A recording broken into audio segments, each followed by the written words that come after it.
அனைவருக்கும் வணக்கம். இந்த பதிவில் நம்ம எதை பற்றி பார்க்க போகிறோன்னு தெரிஞ்சுக்கிறதுக்கு முன்னாடி மறக்காமல் நம்ம சேனலை சப்ஸ்கிரைப் பண்ணிக்கோங்க. பக்கத்தில் இருக்கிற பெல் பட்டனையும் கிளிக் பண்ணிவிட்டு ஆளுங்கிற ஆப்ஷன் கொடுத்துட்டிங்கன்னா நான் போடுற வீடியோக்கள் எல்லாமே மிஸ் ஆகாமல் நோட்டிஃபிகேஷனில் வந்துடும். இந்த பதிவு மிக மிக முக்கியமான பதிவு, அனைவரும் தெரிந்து கொள்ள வேண்டிய ஒரு பதிவு அப்படின்னே சொல்லலாம்.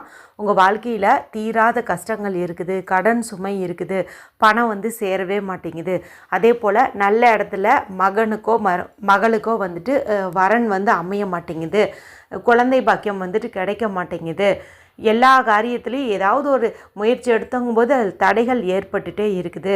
மேலும் நாங்கள் பிறரிடம் பணம் கொடுத்து ஏமாந்துட்டோம், திரும்ப தருவாங்களா தரமாட்டாங்களான்னு எங்களுக்கு தெரிய மாட்டேங்குது. இப்படி பல்வேறு விதமான பிரச்சனைகள் இருந்தாலும் சரி, இந்த எளிமையான விநாயகர் பரிகாரம் உங்களுக்கு எல்லாத்தையுமே நிவர்த்தி பண்ணி கொடுத்துரும் அப்படின்னே சொல்லலாம். இந்த ஒரு வழிபாட்டு முறையை நம்ம எந்த நாளில் தொடங்கணும் அப்படின்னு பார்த்திங்கன்னா, திங்கட்கிழமை நாளில் தொடங்கிறது நல்லது. குறிப்பாக வளர்பிறை திங்கட்கிழமையாக இருக்கிறது சிறப்பு. அப்படி வளர்பிறையை ஃபாலோ பண்ண முடியல அப்படின்னு நினைக்கிறவங்க தேய்பிறை திங்கட்கிழமையும் நீங்கள் இதை செய்யலாம். அதுவும் நாளை நாள் பார்த்திங்கன்னா நமக்கு மாசி திங்கட்கிழமையாக இருக்குது. நாளைக்கே நீங்கள் தொடங்கிறது அப்படிங்கிறது கூட நல்ல பலனை உங்களுக்கு கொடுக்கும். இதை நம்ம தொடர்ந்து 7 திங்கட்கிழமை நாள் செய்கிற மாதிரி இருக்கும். நடுவில் பெண்கள் மாதவிலக்கு ஆயிட்டாங்க அப்படிங்கும்போது அந்த திங்கட்கிழமையை ஸ்கிப் பண்ணிட்டு அதுக்கு அடுத்து வர திங்கட்கிழமையை கணக்கு எடுத்துக்கலாம். இதை ஆண்கள் பெண்கள் யார் வேண்டுமானாலும் செய்யலாம். நல்ல பலன் அப்படிங்கிறது நிச்சயம்.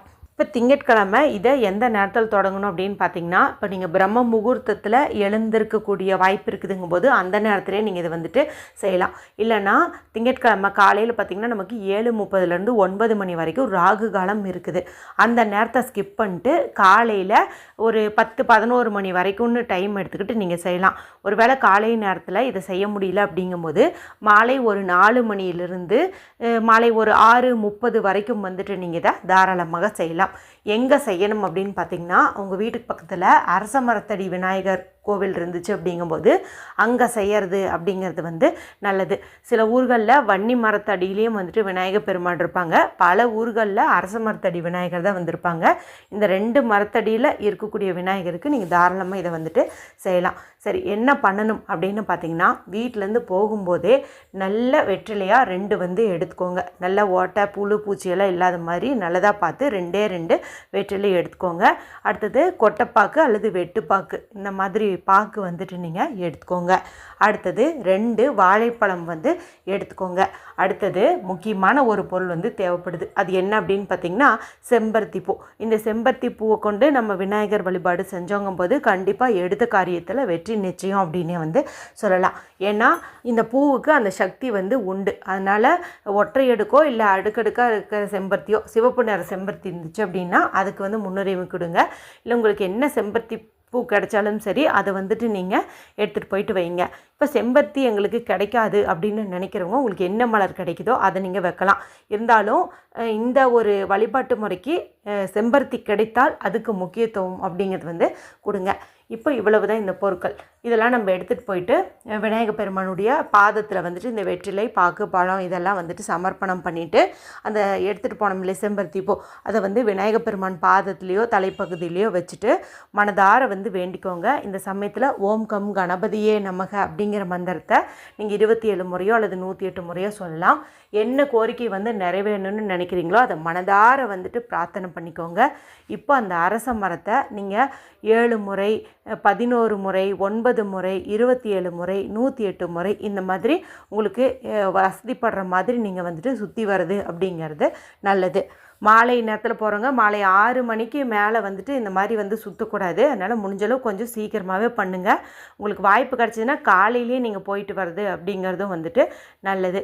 விநாயகர் வழிபாடு அப்படிங்கிறது தடைகளை நீக்கக்கூடிய அற்புதமான ஒரு வழிபாடு அப்படின்னு சொல்லலாம். முழுமுதற் கடவுள் நம் விநாயகர் பெருமானுடைய அருள் இல்லைன்னா எந்த தெய்வத்தினுடைய அருளுமே நமக்கு கிடைக்காது, எந்த ஒரு காரியமுமே வெற்றி பெறாது அப்படின்னு சொல்லலாம். மேலும் அவர் பார்த்திங்கன்னா எளிமையான பூஜையை கூட நம்ம மனமகிழ்ச்சியோடு செஞ்சவங்கும் போது அதை அவ்வளவு சந்தோஷமாக வந்து ஏற்றுக்குவாராம்மா. இப்போ கூட பார்த்திங்கன்னா நம்ம சொன்ன இந்த பூஜைக்கு சாதாரண பொருட்கள் தான் நம்ம எடுத்துகிட்டு போகிறோம். வெற்றிலை பாக்கு பழம் அப்படிங்கிறது சாதாரணமாக நம்ம எல்லா சாமிக்கும் படைக்கிறது தான்.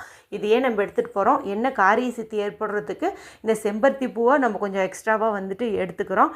அது இல்லை அப்படிங்கும்போது நீங்கள் அருகம்புல் அல்லது இந்த வெள்ளை இருக்கும் பூக்கள் அந்த மாதிரி கூட நீங்கள் வந்துட்டு சமர்ப்பணம் பண்ணலாம். இதை மட்டும் நீங்கள் தொடர்ந்து 7 திங்கட்கிழமை நாளில் செஞ்சு பாருங்கள். கண்டிப்பாக உங்கள் வாழ்க்கையில் இருக்கக்கூடிய அத்தனை விதமான கஷ்டங்களும் தவிடுபொடியாகும். என்ன காரியம் வந்து நிறைவேறணும்னு நீங்கள் நினச்சிங்களோ அதெல்லாம் வந்துட்டு டக்குன்னு வந்துட்டு நிறைவேறியே தீரும்னு சொல்லலாம். மேலும் இது மாசி மாதத்தில் வரக்கூடிய திங்கட்கிழமை நாளாக இருக்கிறதுனால, அதுவும் வளர்பிறை திங்கட்கிழமை நாளாக இருக்கிறதுனால ரொம்ப சிறப்பு. முடிஞ்சளவுக்கு இந்த மாதத்திலேயே ஒரு திங்கட்கிழமை நாளில் நீங்கள் இதை தொடங்கிறது அப்படிங்கிறது நல்லது. எல்லாரும் செஞ்சு பலனடையுங்க. வீடியோ குறித்து ஏதாவது சந்தேகங்கள் இருந்தால் கமெண்ட் பண்ணுங்கள். பிடிச்சிருந்தால் மற்றவங்களோடையும் ஷேர் பண்ணுங்கள், லைக் பண்ணுங்கள். மற்றும் ஒரு பயனுள்ள பதிவில் உங்களை சந்திக்கிறேன். நன்றி, வணக்கம்.